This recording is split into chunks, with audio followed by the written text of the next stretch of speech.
Dear friends, ഇന്ന് നമ്മൾ കാണാൻ പോകുന്നത് ഒരു അടിപൊളി തെലുങ്ക് മൂവിയുടെ എക്സ്പ്ലനേഷൻ ആണ് കേട്ടോ. ഒരു മകന്റെ വിജയത്തിന് വേണ്ടി അമ്മ നടത്തിയ ഒരു സാക്രിഫൈസ് ആണ് കഥയുടെ ഹൈലൈറ്റ്. കഥയുടെ തുടക്കത്തിൽ സരസ്വതി എന്ന സ്ത്രീയുടെ ഒരു കുടുംബത്തെ നമ്മൾ കാണുന്നു. അവരുടെ ഭർത്താവിന്റെ പേര് രവി. അവർക്ക് 2 മക്കളാണുള്ളത്, അരുൺ, വരുൺ. പ്രഭാതത്തിൽ കുളിച്ചു വന്ന രവി ദൈവത്തോട് പ്രാർത്ഥിക്കുന്നു, ദൈവമേ, എന്റെ മകൻ അരുൺ പരീക്ഷയിൽ വിജയിക്കണേ. അടുത്ത നിമിഷം സരസ്വതിയും അതേപോലെ തന്നെ പ്രാർത്ഥിക്കുന്നു, എന്റെ മകൻ മാത്സ് പരീക്ഷയിൽ പാസ്സാകണേ. രാവിലെ അരുൺ അമ്മയോട് പറയുന്നു, അമ്മേ, ഇത്തവണ ഞാൻ ഗണിത പരീക്ഷയിൽ നല്ല മാർക്ക് വാങ്ങും. ഇത് പറഞ്ഞ് സ്കൂളിലേക്ക് പോകുന്നു. കുറച്ചു സമയത്തിന് ശേഷം സരസ്വതി കാണുന്നത് അരുൺ തന്റെ പെൻസിൽ ബോക്സ് വീട്ടിൽ മറന്നു വെച്ചിരിക്കുന്നു. അതെടുത്ത് രവിയുടെ മുന്നിൽ വെക്കുന്നു. എന്നാൽ രവിയോട് ഇത് അരുണിന് കൊടുക്കൂ എന്ന് പറയാതെ മിണ്ടാതിരിക്കുന്നു. എന്നാൽ രവി മനസ്സിലാക്കുന്നു അരുണിന്റെ പെൻസിൽ ബോക്സ് ആണിതെന്ന്. രവി അത് കൊണ്ടുപോകാൻ പുറപ്പെടുന്നു. വഴിയിൽ അരുണിനെ കണ്ടുമുട്ടുന്നു. എന്നാൽ ആശ്ചര്യമായ കാര്യം എന്താണെന്നാൽ അരുൺ തന്റെ അച്ഛനോട് സംസാരിക്കുന്നില്ല. രവിയും അരുണിനോട് ഒന്നും പറയുന്നില്ല. എന്ത് കുടുംബമാണിത്? എന്നിരുന്നാലും രവി അരുണിനെ ബൈക്കിൽ സ്കൂളിലേക്ക് കൊണ്ടുപോകുന്നു. വഴിയിൽ അരുണിന് ഐസ്ക്രീം തിന്നാൻ വളരെയധികം ആഗ്രഹമാകുന്നു. പക്ഷെ അച്ഛനോട് പറയാൻ കഴിയാതെ നിശബ്ദനായി നിൽക്കുന്നു. കുറച്ച് മുന്നോട്ട് പോയപ്പോൾ പെട്ടെന്ന് എതിർവശത്തുനിന്ന് ഒരു കാർ വരുന്നു. രവിക്ക് അത് കാണാൻ കഴിയാതെ അപകടം സംഭവിക്കുന്നു. ഈ സീൻ ഇവിടെ കട്ട് ചെയ്യുകയാണ്. ഇവിടെ നിന്ന് നേരെ ഫ്ലാഷ് ബാക്കിലുള്ള ഒരു സീനിലേക്കാണ് പോകുന്നത്. ഇവിടെ ഈ കുടുംബം എന്തുകൊണ്ട് ഈ കോപത്തിലാകുന്നു എന്ന് നമുക്ക് മനസ്സിലാക്കാം. ഇപ്പോൾ നാം കാണുന്നത് ഒരു ക്ഷേത്രത്തിൽ അരുണിന്റെ മുടി മുറിക്കുന്നതിനിടയിൽ കത്രിക കൊണ്ട് മുറിയുന്നതാണ്. ഒരിടത്ത് നിവർന്നിരിക്കാത്തതിനാൽ അരുണിന്റെ തലയിൽ മുറിവേൽക്കുന്നു. വേദന കൊണ്ട് അരുൺ കരയാൻ തുടങ്ങുന്നു. പിന്നീട് സരസ്വതി തന്നെ അരുണിന് മുടി വെട്ടിക്കൊടുക്കുന്നു. ആ സമയത്ത് സരസ്വതിയുടെ സഹോദരൻ നാരായണനും അവിടെയുണ്ട്. അരുൺ നാരായണനോട് മാത്സിന്റെ ചോദ്യങ്ങൾ ചോദിക്കുന്നു. അത് കേട്ട് നാരായണന്റെ മനസ്സ് കുഴയുന്നു. ഇത് കേട്ട് നാരായണൻ പറയുന്നു, നോക്കൂ, ഇവനെ എന്റെ കൂടെ വിടും. എന്റെ കൂടെ സംസ്കൃത ശ്ലോകങ്ങൾ പഠിക്കട്ടെ. ഭാവിയിൽ ഇതിന് വലിയ ഡിമാൻഡ് ഉണ്ടാവും. കാരണം ഭാവിയിൽ AI എല്ലാ സോഫ്റ്റ്വെയർ ജോലികളും തിന്നുകളയും. പിന്നെ ബാക്കി വരുന്നത് പണ്ഡിറ്റിന്റെ ജോലി മാത്രമാണ്. അത് AI തിന്നുകളയില്ല. അതിനാൽ ഇവനെ ഒരു പണ്ഡിറ്റാക്കൂ. സരസ്വതി പറയുന്നു, അനിയ, എനിക്ക് തോന്നുന്നില്ല അരുണിന് മാത്സ് ഒഴിച്ച് മറ്റെന്തെങ്കിലും ചെയ്യാൻ കഴിയുമെന്ന്. അതായത് സുഹൃത്തുക്കളെ, ഈ അരുണിന് മാത്സ് വളരെ ഇഷ്ടമുണ്ടെങ്കിലും മനസ്സിലാക്കാൻ കഴിയാത്തതായിരുന്നു പ്രശ്നം. ഇവിടെ നിന്ന് സീൻ അരുണിന്റെ സ്കൂൾ അഡ്മിഷനിലേക്ക് പോകുന്നു. ആദ്യ ദിവസം തന്നെ അവൻ തന്റെ ആദ്യത്തെയും ഏറ്റവും നല്ല സുഹൃത്തുമായ പവനെ കണ്ടുമുട്ടുന്നു. സ്കൂളിൽ എല്ലാ സമയവും അരുൺ പവനോടൊപ്പമാണ് കഴിയുന്നത്. ഇനി വരുൺ അതേ സ്കൂളിൽ ഒരു ക്ലാസ് പിന്നിൽ അഡ്മിഷൻ നേടുന്നു. ഇതാണ് വരുൺ, അരുണിന്റെ ഇളയ സഹോദരൻ. ഇനി നമുക്ക് ക്ലാസ് ലെക്ചറിൽ അരുണിനെ കാണാം. അവിടെ അവൻ മാത്സുമായി ബന്ധപ്പെട്ട് വളരെ വിചിത്രമായ ചോദ്യങ്ങൾ ചോദിക്കുന്നു. ഇവയ്ക്ക് ഉത്തരം ആർക്കുമില്ല. സുഹൃത്തുക്കളെ, ഈ ചോദ്യം തികച്ചും അസംബന്ധമായി തോന്നുന്നു. അതായത് അവൻ എന്തും ചോദിക്കുന്നു. ഇങ്ങനെ അരുൺ 6ാം ക്ലാസ്സിൽ എത്തുമ്പോൾ സ്കൂളിന്റെ ഗണിത അധ്യാപകൻ മാറി ചാണക്യ എന്ന മറ്റൊരു ഗണിത അധ്യാപകനാകുന്നു. ആദ്യ ദിവസം തന്നെ ചാണക്യൻ എല്ലാവരോടും പറയുന്നു, എനിക്ക് മാത്സിൽ മാർക്ക് വളരെ പ്രധാനമാണ്. നിങ്ങൾ മാത്സ് നന്നായി പഠിക്കണം. പിന്നെ ചാണക്യൻ മറ്റു കാര്യങ്ങൾ വിശദീകരിക്കാൻ സ്വന്തം രീതി സ്വീകരിക്കുന്നു. ചാണക്യന്റെ അഭിപ്രായത്തിൽ ഒരു കുട്ടി തന്റെ പേര് സമ്പാദിക്കണം. മാർക്ക് എന്നത് കുട്ടികൾ സ്വയം സമ്പാദിക്കുന്ന ഒന്നാണ്. അതിനാൽ ചാണക്യൻ എന്തെങ്കിലും കുട്ടികളോട് അവരുടെ പേര് ചോദിക്കുന്നില്ല. മറിച്ച് അവരുടെ മാർക്ക് ചോദിച്ച് ആ മാർക്കിനെ അവരുടെ പേരാക്കി മാറ്റുന്നു. ഉദാഹരണത്തിന് മാത്സിൽ 76 മാർക്ക് ലഭിച്ചവന്റെ പേര് 76 എന്നാണ്. 94 മാർക്ക് ലഭിച്ചവന്റെ പേര് 94 എന്നാണ്. ഇപ്പോൾ എല്ലാ കുട്ടികൾക്കും തങ്ങളുടെ മാർക്ക് പറയുന്നു. എന്നാൽ ചാണക്യൻ പവനോടും അരുണിനോടും മാർക്ക് ചോദിക്കുമ്പോൾ മാത്സിൽ ടോപ്പർ ആയ പവൻ തന്റെ മാർക്ക് 100 എന്ന് പറയുന്നു. സുഹൃത്തുക്കളെ, അരുണിന് ഗണിതത്തിൽ 0 മാർക്കാണ്. അരുൺ ഒരു മണ്ടനാണെന്ന് അത് അർത്ഥമാക്കുന്നില്ല. മറ്റു വിഷയങ്ങളിൽ നല്ല മാർക്കുണ്ട്. എന്നാൽ മാത്സ് എന്നത് അവന് മനസ്സിലാക്കാൻ കഴിയാത്ത ഒന്നാണ്. എന്നാൽ അവന് വളരെ താല്പര്യമുണ്ട്. അവൻ ചോദ്യങ്ങൾ ചോദിക്കുന്ന രീതി ആർക്കും ഉത്തരം പറയാൻ കഴിയാത്തതാണ്. അതിനാൽ അരുണിന് തോന്നുന്നു താൻ തെറ്റായ ഗണിതം പഠിക്കുന്നുവെന്ന്. അതിനാൽ അരുൺ ഗണിത പരീക്ഷയിൽ ഒന്നും എഴുതാതിരിക്കുന്നു. ഇതുകൊണ്ട് എല്ലാവരും അവന് മാത്സ് അറിയില്ലെന്ന് കരുതുന്നു. ശരി സുഹൃത്തുക്കളെ, ഇവിടെ ചാണക്യൻ കേൾക്കുന്നത് മാത്സിൽ 100 മാർക്ക് ലഭിച്ച പവനും അവന്റെ ഏറ്റവും നല്ല സുഹൃത്തും മാത്സിൽ 0 മാർക്ക് ലഭിച്ചവരും ഒരുമിച്ചിരിക്കുന്നു എന്നാണ്. അപ്പോൾ ചാണക്യൻ പവനോട് പറയുന്നു, നീ ഇവനോടൊപ്പം ഇരുന്നാൽ മകനെ നീയും 0 ആകും. 100 × 0 ആയാൽ എന്ത് സംഭവിക്കും? നീയും 0 ആകും. പവൻ പറയുന്നു, ഇല്ല സർ, അങ്ങനെയല്ല. 100 + 0 100 ആകുന്നു. അപ്പോൾ അരുൺ എന്ന 0യും 100 ആകും. ഇത് കേട്ട് ചാണക്യൻ ആലോചിക്കാൻ തുടങ്ങുന്നു.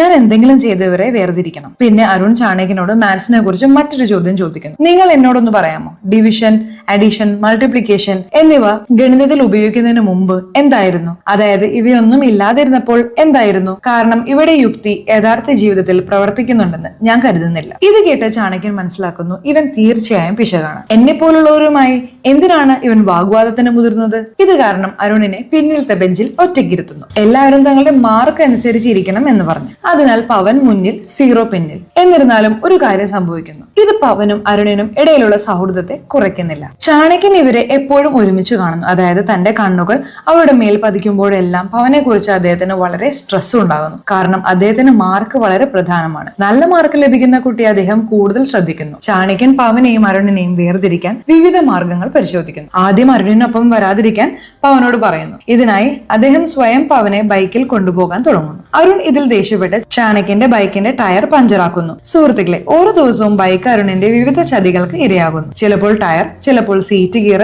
ചിലപ്പോൾ മറ്റെന്തെങ്കിലും. ചാണക്യനും ഇത് ആരാണ് ചെയ്യുന്നതെന്ന് മനസ്സിലാവുന്നു. പിന്നെ പവനെയും അരുണിനെയും പൂർണ്ണമായി വേർതിരിക്കാൻ അദ്ദേഹം പവന്റെ അച്ഛനോട് സംസാരിച്ച് മറ്റൊരു നഗരത്തിലെ ബോർഡിംഗ് സ്കൂളിലേക്ക് അയക്കും. അരുണിന് ചെസ് വളരെ ഇഷ്ടമാണ്. സ്കൂളിൽ നിന്ന് വീട്ടിലെത്തിയാൽ എല്ലാ സമയവും ചെസ് കളിക്കാറുണ്ടായിരുന്നു. പക്ഷേ പവൻ പോയതിനു ശേഷം അവൻ വളരെ ദുഃഖിതനായിരുന്നു. ചെസ് കളിക്കുന്നത് പോലും നിർത്തുന്നു. സരസ്വതി ഇത് ശ്രദ്ധിക്കുകയാണ് കേട്ടോ. അരുണിന്റെ ഗണിത അധ്യാപകൻ ചാണക്യൻ ഇത് മനഃപൂർവ്വം ചെയ്തതായി മനസ്സിലാക്കുന്നു. അതിനാൽ അവൾ തന്റെ ഭർത്താവ് രവിയെ അരുണിന്റെ സ്കൂളിൽ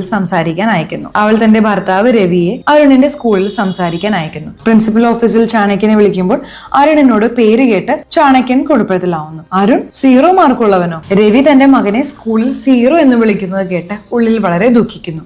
എന്തു മാന്യതയാണ് നിങ്ങൾ കാണിക്കുന്നത്? ചാണക്യൻ രവിയോട് പറയുന്നു. എങ്ങനെയോ അരുൺ പവനെയും ഗണിതത്തിൽ പരാജയപ്പെടുത്തുമായിരുന്നു. രണ്ടുപേരും ഒരുമിച്ചിരിക്കുമ്പോൾ പവൻ പഠനത്തിൽ വളരെ മുന്നിലാണ്. നിങ്ങളുടെ കുട്ടിയോ 0. പവന്റെ ഭാവി നശിപ്പിക്കാൻ ഞാൻ ആഗ്രഹിച്ചില്ല. ഒരു കാര്യം ചെയ്യൂ, അരുണിനെ 10ാം ക്ലാസ്സിൽ പരാജയപ്പെടുത്തു. മുൻ ക്ലാസ്സിൽ തിരിച്ചയച്ച് മാത്സ് പഠിപ്പിച്ച് പാസ്സാക്കുന്നതാണ് നല്ലത്. രവിയും ഇത് ശരിയാണെന്ന് കരുതുന്നു. അരുൺ മാത്സിൽ ബലഹീനനാണെങ്കിൽ മുൻ ക്ലാസ്സിൽ ഇരുത്തണമെന്ന് അദ്ദേഹം സ്കൂളുമായി സംസാരിച്ച് അരുണിനെ 6ാം ക്ലാസ്സിൽ നിന്ന് 5ാം ക്ലാസ്സിലേക്ക് താഴ്ത്തുന്നു. ദയനീയനായവൻ പ്രൊമോഷൻ ലഭിക്കുന്നതിന് പകരം ഡിമോഷൻ ലഭിക്കുന്നു. രവി ഇത് സരസ്വതിയോടും പറയുന്നു. പക്ഷെ അരുണിനോട് എന്തുകൊണ്ടാണ് നിന്നെ മുൻ ക്ലാസ്സിൽ താഴ്ത്തുന്നത് എന്ന് വിശദീകരിക്കുന്നില്ല. 5ാം ക്ലാസ്സിൽ അരുൺ തന്റെ സഹോദരൻ വരുണിനെ കാണുന്നു. അവിടെയും ഗണിത അധ്യാപകൻ ചാണക്യൻ തന്നെയാണ്. അതിനാൽ അരുണിന് അവിടെയും അതേ അവസ്ഥ. പിന്നിലെ ബെഞ്ചിലിരിക്കൽ, കൈ ഉയർത്തി നിർത്തിക്കൽ, സ്കൂളിൽ പോകുന്നത് അരുണിന് ഇഷ്ടമേ അല്ലായിരുന്നു. പവനെ കുറിച്ചുള്ള ഓർമ്മകൾ മാത്രം. എന്നാൽ ഇവിടെ അരുൺ ഒരു പുതിയ സുഹൃത്തിനെ സൃഷ്ടിക്കുന്നു, കിരൺ.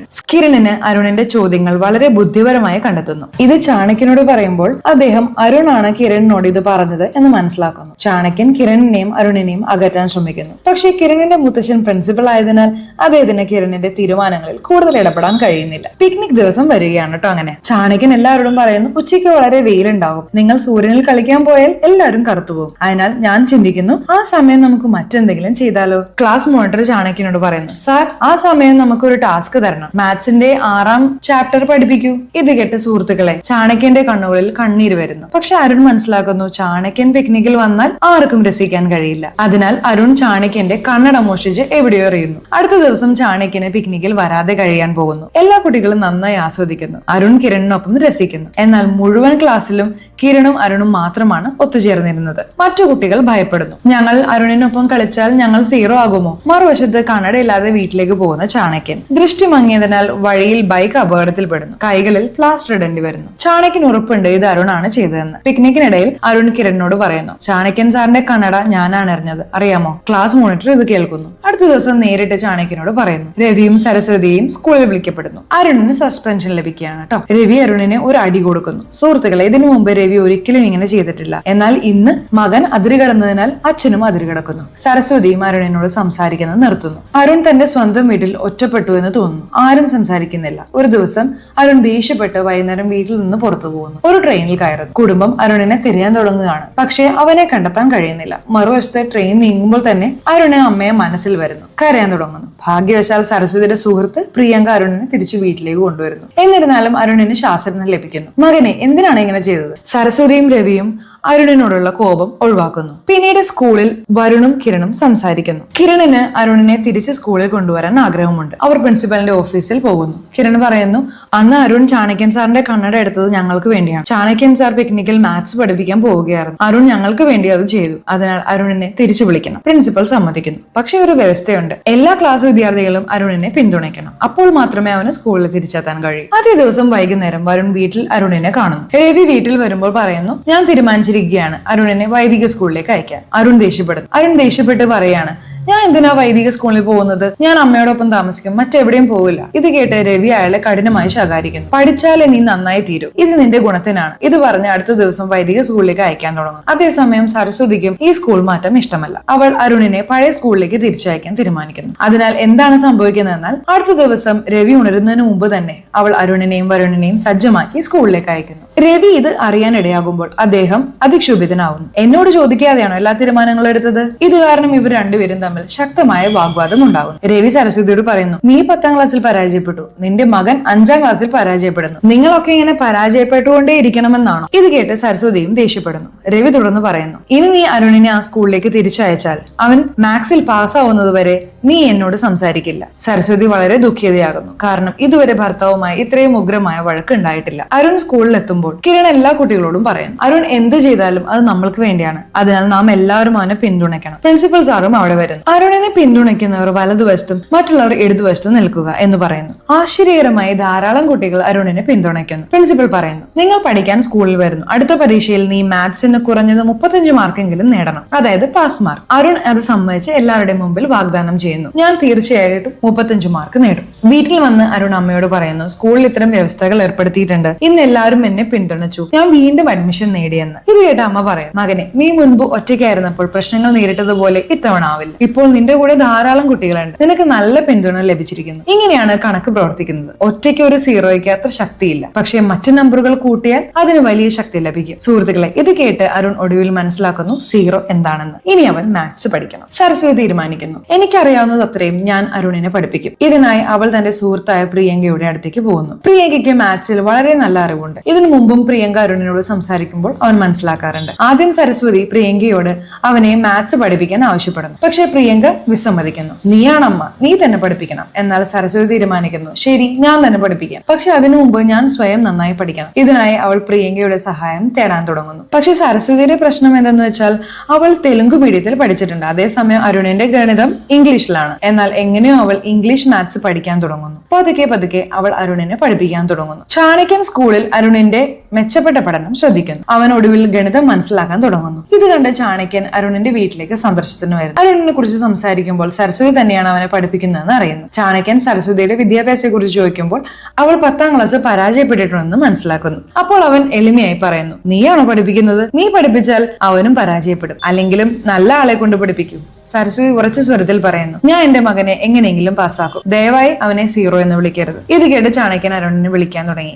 സീറോ, പുറത്തേക്ക് വാ എന്ന് ഉറക്കെ വിളിക്കുന്നു. ദയനീയനായ അരുൺ അവിടെ വരുന്നു. ചാണക്യൻ പറയുന്നു, നോക്കൂ, അരുൺ തന്നെ സീറോ എന്ന് സ്വീകരിച്ചിരിക്കുന്നു. ഞാൻ സീറോ എന്ന് വിളിച്ചപ്പോൾ അവൻ വന്നു. ഇതിൽ എന്താണ് ഞാൻ ചെയ്യേണ്ടത്? ഇതാണ് സത്യം. ഇത് കാരണം സരസ്വതിയും ചാണക്യനും തമ്മിൽ ഉഗ്രമായ വാഗ്വാദം ഉണ്ടാവും. ചാണക്യൻ മാത്സ് പരീക്ഷാ പേപ്പർ വളരെ ബുദ്ധിമുട്ടുള്ളതാക്കുന്നു. അതിലൂടെ അരുൺ തീർച്ചയായും പരാജയപ്പെടും. പ്രിൻസിപ്പൽ പേപ്പർ നോക്കുമ്പോൾ ചോദിക്കുന്നു, എന്തുകൊണ്ട് ഈ പേപ്പർ ഇത്രയും ബുദ്ധിമുട്ടുള്ളതാക്കി? ചാണക്യൻ പറയുന്നു, ഞങ്ങൾ സ്കൂളിന്റെ പഠന നിലവാരം ഉയർത്താൻ ശ്രമിക്കുന്നു, ഇതിൽ ആർക്കും കോംപ്രമൈസ് ചെയ്യാൻ കഴിയില്ല. പ്രിൻസിപ്പൽ സരസ്വതിയെ വിളിച്ചു പറയുന്നു, നോക്കൂ, ഇത്തവണ ഗണിത പരീക്ഷ ബുദ്ധിമുട്ടുള്ളതാണ്, അതിനാൽ നിങ്ങൾ അരുണിനെ മുഴുവൻ സിലബസും നന്നായി പഠിപ്പിച്ചു അയക്കണം. പ്രധാന പോയിന്റുകൾ മാത്രം വായിച്ചാൽ ഈ പേപ്പർ പാസ്സാകാൻ കഴിയില്ല. സരസ്വതി വീണ്ടും ആശങ്കയിലാവുന്നു. കാരണം ഗണിത പരീക്ഷ നാളെയാണ്. അരുൺ കഴിഞ്ഞ 3 ദിവസമായി അസുഖം കാരണം കൂടുതൽ പഠിച്ചിട്ടില്ല. എന്നിട്ടും അടുത്ത ദിവസം അരുൺ വളരെ ആത്മവിശ്വാസത്തോടെ വീട്ടിൽ നിന്ന് പുറപ്പെടുന്നു. സിനിമയുടെ തുടക്കത്തിൽ കണ്ടതുപോലെ അരുണിനും രവിക്കും ഒരു അപകടം സംഭവിക്കുന്നു. അരുണിന് തലയിൽ പരിക്കേൽക്കുന്നു. രവി അരുണിനെ ഡോക്ടറിന്റെ ക്ലിനിക്കിലേക്ക് കൊണ്ടുപോകുമ്പോൾ വഴിയിൽ അരുൺ ബോധം വീണ്ടെടുത്ത് പറയുന്നു, ഇന്ന് എന്റെ മാത്സ് പരീക്ഷയാണ്. ഇത് പറഞ്ഞ് സ്കൂളിലേക്ക് ഓടുന്നു. രവി നിർത്താൻ ശ്രമിക്കുന്നു, പക്ഷെ അരുൺ സ്കൂളിലെത്തുന്നു. എന്നാൽ ചാണക്യൻ അരുണിനെ പരീക്ഷയിൽ ഇരിക്കാൻ അനുവദിക്കുന്നില്ല. സുഹൃത്തുക്കളെ, അരുൺ താമസിച്ചതിനാൽ എന്നാൽ എല്ലാ കുട്ടികളും അവനെ പിന്തുണച്ച് ചാണക്യനോട് അപേക്ഷിക്കുന്നു. ഒടുവിൽ അരുണിന് പരീക്ഷ എഴുതാൻ അനുവദിക്കുന്നു. പക്ഷേ പകുതി സമയം ഇതിനകം കഴിഞ്ഞിരിക്കുന്നു. ബാക്കിയുള്ള സമയത്തിൽ അരുൺ കൂടുതൽ ചോദ്യങ്ങൾ ശ്രമിച്ച് പാസ് മാർക്ക് നേടാൻ ശ്രമിക്കുന്നു. കുറച്ച് ദിവസങ്ങൾക്ക് ശേഷം പരീക്ഷാ ഫലം വരുന്നു. അരുണിന് മറ്റെല്ലാ വിഷയങ്ങൾക്കും നല്ല മാർക്ക് ലഭിക്കുന്നു. ഗണിതത്തിൽ 35 മാർക്ക്, അതായത് പാസ് മാർക്ക് ലഭിക്കുന്നു. ഇത് കേട്ട് രവിയും സരസ്വതിയും വളരെ സന്തോഷിക്കുന്നു. സരസ്വതി രവിയോട് പറയുന്നു, ഞാൻ അരുണിനെ ഗണിതം പഠിപ്പിക്കുമ്പോൾ ഞാനും 10ാം ക്ലാസ് പരീക്ഷയ്ക്ക് തയ്യാറെടുത്തിരുന്നു. സരസ്വതി തന്റെ 10ാം ക്ലാസ് പരീക്ഷാ ഫലം രവിയെ കാണിക്കുന്നു.